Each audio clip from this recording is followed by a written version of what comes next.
Time Warner Cable is pleased to be an underwriting sponsor for Carolina Week. Coming up on the February 10th edition of Carolina Week. I'm Julianne McKellogg. We're down to 2 in the race for student body president. It will be another busy week for Shruti Shah and Hogan Medlin. If you had the chance to graduate in 3 years, would you? Some students are following an accelerated plan. In sports, it doesn't get any bigger than Duke against Carolina. But can this Tar Heel team challenge the Blue Devils? Weathercaster Morgan Brooks will tell us what's causing these blistering winds we've been feeling on campus. All that and what some students are willing to do for the best seats in the house for tonight's game. Carolina Week starts right now.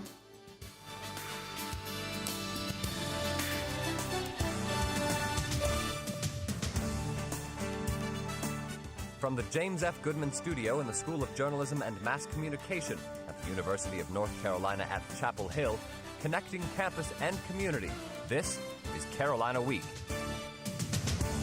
There's a runoff in the race to determine our next student body president. Good evening, I'm Elizabeth Lamb. And I'm Laura Magaha. Thank you for joining us. The campaign is just about to rev back up. The second round of voting is 6 days away. But first tonight, we're a long way from hurricane season, but strong winds have been slamming campus all afternoon. Students bundled up on their way to class today as high winds whipped through the campus, shaking trees to their roots. Meteorologists say that we saw winds of 20 to 30 miles an hour and gusts of up to 50 miles an hour. It's hovered around 35 degrees outside today, but with these winds, it feels more like 25. The National Weather Service has issued a high winds warning for the Triangle area and surrounding counties that will remain in effect until 9 o'clock tonight. Now back to the elections. One of the 6 SPP candidates nearly got a majority of the votes, but as we all know, close only counts in horseshoes and hand grenades. Julianne McKellogg caught up with the 2 remaining candidates this morning and joins us live in the studio. Julianne? That's right, Elizabeth. I talked to both Hogan Medlin and Shruti Shah this morning. Yesterday's election did not produce a win. Down the race to 2 candidates. Medlin and Shah will advance to the runoff election next week, and so they'll use this extra week for additional campaigning. Place with 3,235 votes, Hogan Medlin. Medlin captured 44% of yesterday's vote, but it just wasn't enough to win him the seat. He'll face runner-up Shruti Shah in next week's election runoff. As for the week ahead, Medlin hopes to win students' votes the second time around by personalizing his campaign. Really and truly dedicating ourselves to the one-on-one relationships with students, like shaking their hand, telling them who I am, who Hogan is, what this campaign's about. Shaw's counting on endorsements from the Daily Tar Heel and 3 of the other candidates to close in on her competitor's lead. And I'm really hoping that that's going to be a huge asset to our campaign. So what sets her apart as a candidate? I'm a strong believer in changing student government so that we are working more effectively for students. I also believe I have more experience. But Medlin thinks he's the best option because I've had a broad range of experiences outside of student government as well that really helped me relate to the student body. Although Medlin has a significant lead coming off yesterday's election results, he and Shah know from elections past this doesn't guarantee him the seat. It's a new ball game. It's 0-0, so it's starting fresh. Although she's a little nervous, Shah is ready for the week ahead. I'm excited. I'm really, really excited for this opportunity, and I think that we are going to do great things. Shah and Medlin are friends, and they celebrated together last night after finding out they are both advancing to the runoff. They agreed not to campaign today, but will hit the trail again tomorrow. Julianne, it looks like Shah has a lot of ground to make up in just a few days. It's very true, Elizabeth, but so did current student body president Jasmine Jones last year. But like Shah, Jones got the endorsement of all the other candidates in the race and came back to win the runoff election. Maybe Shah can do the same. That's Julianne McKellogg, live in the studio. Thanks, Julianne. Well, it looks like the SPP candidates still have some work to do, but in other races, the results are final, pending official certification. Last night was a night of anxiety and excitement for many, but it turned out to be a great night for Brandon Finch. Finch defeated Tom Cole to become the next Carolina Athletic Association president. Finch is already on the job as he supported Beat Duke Week in the pit this afternoon. To begin his term, he hopes to change the ticketing policy by getting rid of phased seating. Finch also hopes to bring more awareness and student involvement to the CAA. Everybody that's a student here at Carolina is a member of the CAA, and I want their voice to be heard. I want them to have a hand in the decision making, the policies that we make, the events that we host. So. New senior class officers Justin Tyler and Liz Dean won their race by a landslide. The pair locked in their new position with a majority vote of 1,111 votes, more than 600 more votes than their closest competitors. Their agenda includes creating an advisory committee to the chancellor made up of seniors only and planning activities for seniors such as movie night and trivia night. Students also elected 41 new members of Student Congress and approved 3 fee increases totaling about $7 a semester. Be sure to watch Carolina Week's runoff special next Tuesday starting at 10 p.m. Using social networking sites and emails, Formal Wear Against Duke event creators are hoping to attract a cleaned-up crowd to the Dean Dome tonight. Students are encouraged to wear their Carolina best during tonight's game against the Blue Devils in honor of former student body president Eve Carson. During Carson's senior year at UNC, she wore her Carolina blue dress to the big game and definitely made a fashion statement. From bow ties to cufflinks and party dresses, students can find perfect blue attire in Franklin Street stores. If UNC upsets Duke tonight, expect things to get mega crazy on Franklin Street. This is how Uptown looks after a victory against the Duke Blue Devils, and town officials are preparing for what might be a big party despite the cold weather. Student government hopes to keep the post-game celebration safe for students, but the town of Chapel Hill hasn't endorsed any changes, so you can expect to see the rush to Franklin and the bonfires too. That is, if the improbable happens.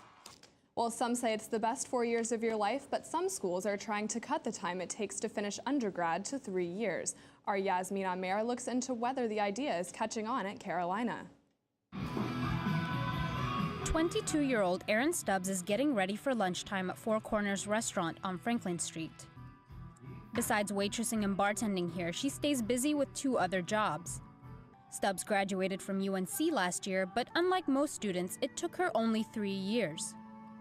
Primarily a financial decision initially, but I also, because I want to go to grad school, I wanted to take some time off, save up a little money, regain my sanity. As an out-of-state student, Stubbs saved about $28,000 by compressing college into 3 years. Saving money and time is what is leading some American universities to offer a 3-year option. Assistant Dean in Academic Advising Elizabeth Schuster says that although the 3-year plan sounds efficient, it might not be practical for most UNC students. If you force them to finish in 3 years, they don't have room to explore and find out what it is they're really interested in. This includes students like 4th-year Kaita Shumba, who took a lot of time to figure out her major. On paper, I went through 3 majors. In my head, I went through about 6. Schuster adds that it's difficult for most UNC students to finish in 3 years because of the way the UNC curriculum is currently structured. We have a lot of liberal arts requirements. We're a liberal arts college. That's part of what it is. I'll be honest. For Stubbs, though, it was the right decision. I have no regrets about graduating in 3 years. I still got my 4th year at Carolina, so now I just get to do it and enjoy the town without the homework. That might not last long. Stubbs is now considering getting a law degree. In Chapel Hill, I'm Yasmin Amer, Carolina Week. Schuster says in order to offer an official 3-year program, UNC would have to cut down on general education requirements, mandate summer school, or ask that some students come in with more college credit from their high schools. Well, Lauren, there's a lot of buzz following all these Toyota recalls. That's right. Coming up, we'll tell you how college students are handling the affected cars after the break.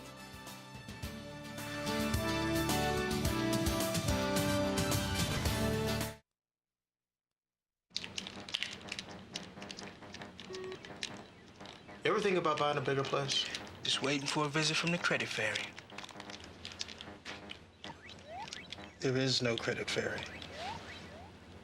How else will I get a better credit score? Look, you keep your credit card balances low and only open a new card if you really need it. No fairy? There's no magic to improving your credit, but there's help, and it's free. Go to creditfairy.org.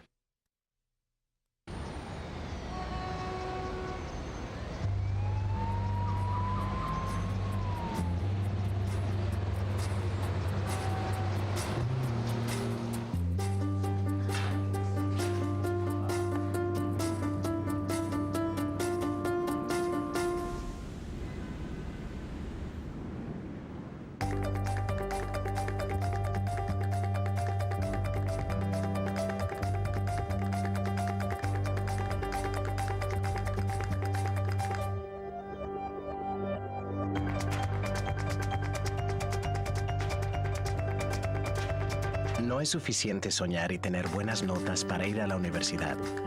Hay ciertos pasos que debes tomar, como encontrar a alguien que te pueda ayudar.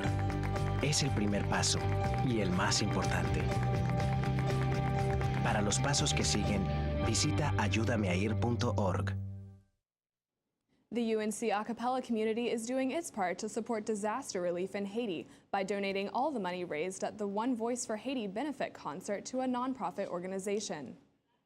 All 9 of UNC's a cappella groups joined forces at Memorial Hall Monday night to form One Voice for Haiti. Homecoming King Desmond Rowe and Queen Carly Brantmeyer emceed the event, which featured spotlight performances from each a cappella group. The concert proceeds are going to Architecture for Humanity in Haiti, a nonprofit that plans to rebuild much of Haiti's fallen infrastructure within 5 years. The event raised nearly $6,000. One of the world's leading automakers is pulling a lot of its cars back onto the lot, and that's affecting Carolina students. Chris Neal has more. UNC junior Anna Chase is the owner of a brand new Toyota Camry. She's had the vehicle only 2 months, and her manufacturer is recalling her car. Apparently they knew about the problem months ago, and since we just bought the car in December, he was, thinking that we'd been defrauded and wanted to take some kind of action about that. Toyota has recalled some of its most popular models due to a sticking gas pedal defect. This has some drivers worried about their safety. They were built on having quality cars, and to have this kind of major product defect that can cause major accidents is just, it's really worrying. If I'm on the road, I don't want there to be some screwed up car on the road with me. That's not a good thing at all. The sticking gas pedal defect on many Toyota models like this Camry causes the accelerator to jam and speeds to increase without the driver's control. Manufacturers are recalling a lot of the models in hopes of avoiding collisions, serious injuries, and damages. Representatives from the Mark Jacobson Toyota dealership in Durham were unable to comment because of corporate policies, but they directed us to their website for recall information. Here's what we found. So far, Toyota has recalled 11 of its models, including the popular Camry, Corolla, and Prius. The affected models range from the years 2005 to 2010. Toyota's customers, like Anna Chase, are trusting that the company will take the necessary steps to ensure their safety. They've been such a good company for so long that I know that they will take care of their customers. They will get the problem fixed eventually. And with so many Toyotas on the road, that's something we're all hoping for. In Chapel Hill, I'm Chris Neal, Carolina Week. For a complete list of the models involved in the recall, go to the link on our website, carolinaweek.org. Have you ever wanted to make French toast in the microwave? Check this out. One organization on campus can teach you how to cook great meals in your dorm room. Healthy Heels is a club started last year by a nutrition student. It teaches students how to cook meals quickly. The club hosted a cooking class Tuesday. Students made microwavable French toast. Sorry, it looks like we're not seeing that footage. But they also made fruit salad and microwavable banana nut muffins. Students tried their hand at cooking and then enjoyed their tasty creations. UNC junior Hannah Taylor said eating healthy foods is a good choice. All right, Healthy Heels will hold more cooking classes this semester. Sorry about that, but to sign up, check out carolinaweek.org. Brand name liquor stocking the shelves at Top of the Hill will have some new competition later this year from Top of the Hill itself. The Franklin Street restaurant will begin distilling its own liquor in the old Chapel Hill News building downtown. Top of the Hill will lease space in the building to the Chapel Hill News as part of the deal. The restaurant already brews its own beer on site in giant copper kettles next to its main dining room. Owner Scott Maitland expects the new distillery, called Top Spirits, to open within 6 months. Well, I don't know how you felt when you got out this morning, but it was cold and windy and not my kind of weather. I know, me neither. Weathercaster Morgan Brooks is here to tell us more. Isn't that the truth? Today has been so windy outside. It's been, winds have been howling all throughout the triangle today. Just how long are these winds going to last? I'll let you know after the break.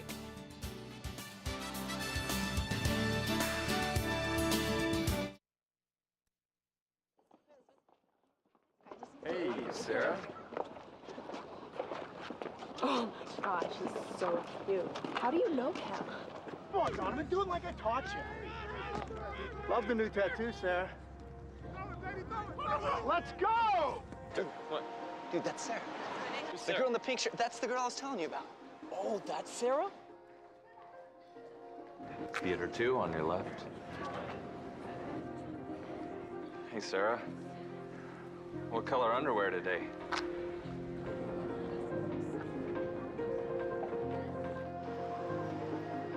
Hey, Sarah. So when are you going to post something new? Anything you post online, anyone can see. Family, friends.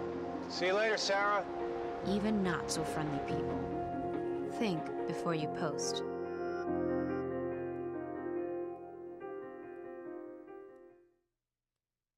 Any questions? What kind of service plan does this come with? Unlimited. Can I keep my same phone number? Absolutely. How do I change the ringtone? Just hook it up to your computer. Does it have a camera? What's the warranty? Does it come in silver? Can I put my party shuffle on this? Does it have a 3.5 millimeter headset jack? You sell a lot of these? It's the one I carry. You ever get those phantom vibrations in your pocket? Any questions? No. Are you sure? Yeah. Ask questions. For the 10 questions everyone should know, go to ahrq.gov.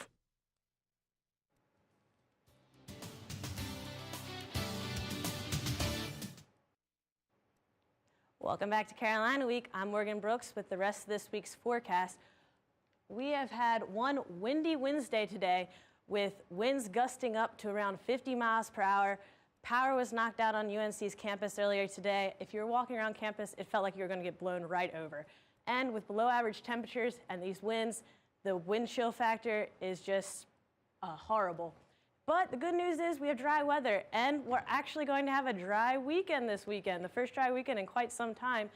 Taking a look at what actually happened today with the winds, we had sustained winds of around 25 miles an hour, gusts up to 50 miles an hour, and even though it was in the mid to upper 30s, it felt like it was 20 degrees outside, or 22 in the lower 20s, just freezing.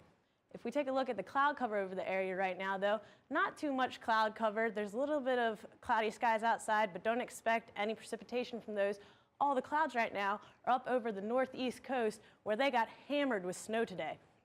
Looking at the surface map, we see that low pressure that brought them the snow today, and the counterclockwise winds flowing around the low pressure are what are bringing these westerly, northwesterly winds into our area. It's a rapidly strengthening system, which means that those winds are going to be strong. With the high pressure following behind it, bringing winds right into the area as well. It's just been a windy day, and we're going to see some winds tomorrow, but they should die down tonight. Tomorrow, look how much that low is strengthened out over the Atlantic. Those lines that you see are lines of constant pressure. The tighter those are, the stronger the winds are. And it looks like below us, they could be seeing some rain on Friday, but we won't be getting any, fortunately. Tomorrow's travel, if you're heading up north, check your flight status. More than likely, Washington, New York, Chicago, your flight just might be canceled. They've had to cancel tons of flights. If you're heading to the game tonight, it's going to be around 32 degrees, but wear all your UNC cold gear because it's going to be probably feeling like in the upper teens or low 20s. Tonight in the Triangle, it's going to be partly cloudy with winds 15 to 25 miles per hour and gusts up to 35. Lighter than earlier, but still pretty strong winds. Tomorrow, it's going to be breezy with winds 15 to 20 miles per hour and highs in the mid-40s throughout the area. 43 in Greenville with less cloud cover than over on the western side.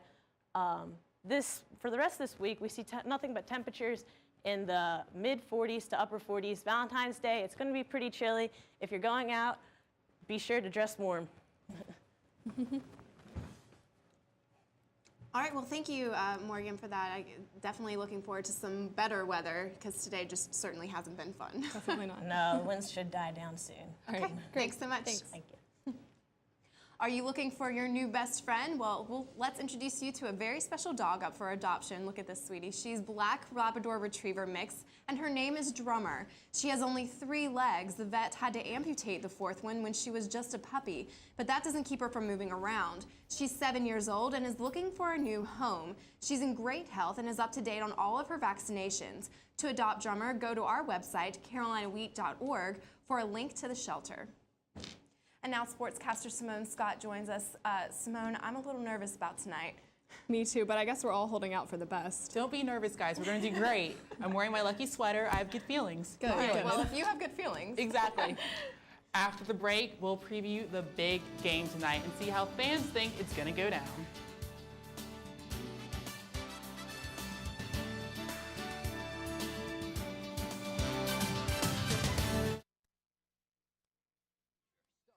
Healthy lifestyle. Good nutrition and physical activity are fuel for your child's mind and body. Attaboy, Pinot. And the food pyramid will help you find the right balance. Just remember, every color, every day. Nothing can stop me now. Eat right. Here's an effort. Be active. Come on, I'll race you home. Make it balanced. This calls for a celebration. A healthy lifestyle can lead to great things for your child. Visit mypyramid.gov to learn more. G-Morning, sunshine. Wakey, wakey. Text me. Are your parents home later? We can hang. LUV, love you. JK. Holla back. Holla back. Holla back. Are you with your friends? That's lame. We're in a huge fight right now. XO. What'd you dream about? Something I did? Are you on your way to the mall? I'm lonely. Nude pics. Send me some. Text me.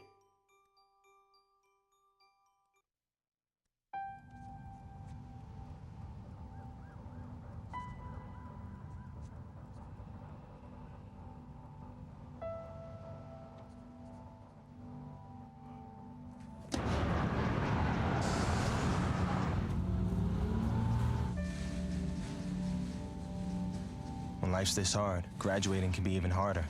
But you can help Ativa and the students in your community make it through by visiting boostup.org.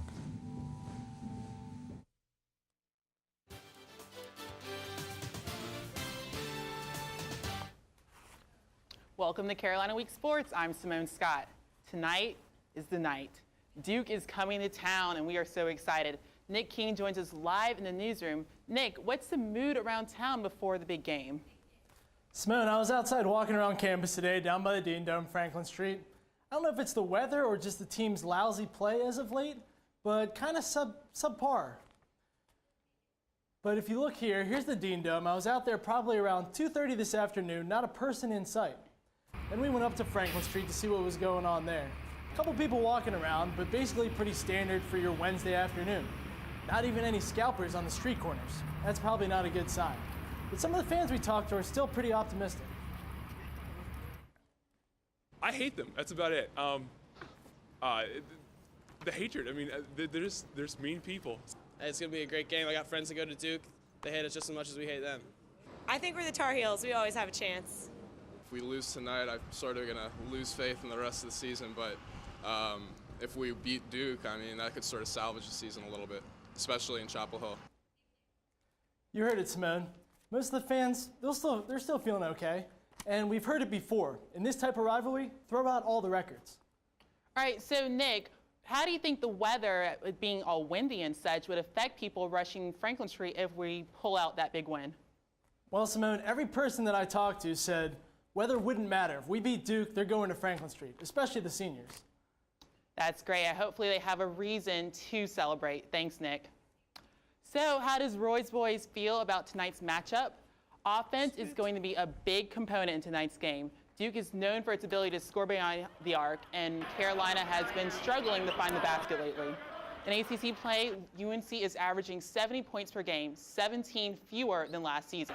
Another key for the game will be how the freshmen handle the pressure of playing in their first big rivalry game. Even with Travis Ware out indefinitely with a sprained ankle, Coach Williams is trying to keep everything in their perspective.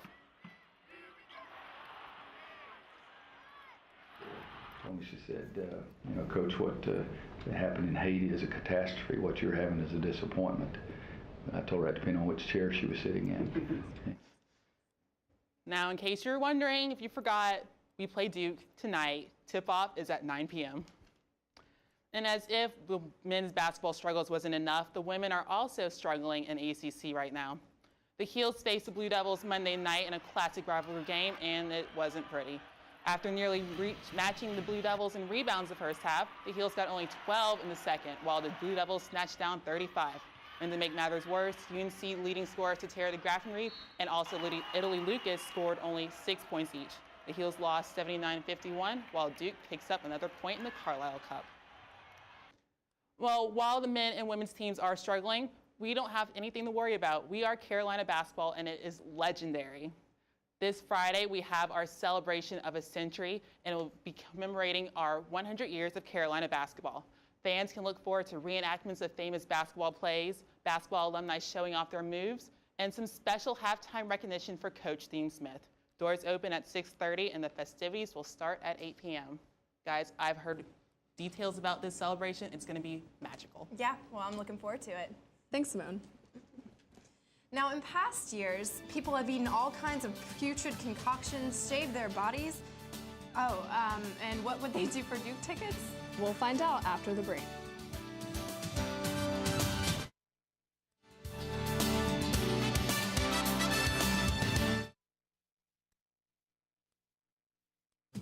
If you have a story idea, contact Carolina Week at 843-8292. You can also visit us online at carolinaweek.org.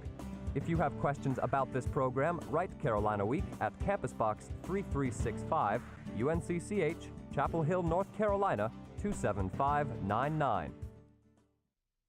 In 1977, an 8-year-old boy picked up the game of golf from his father.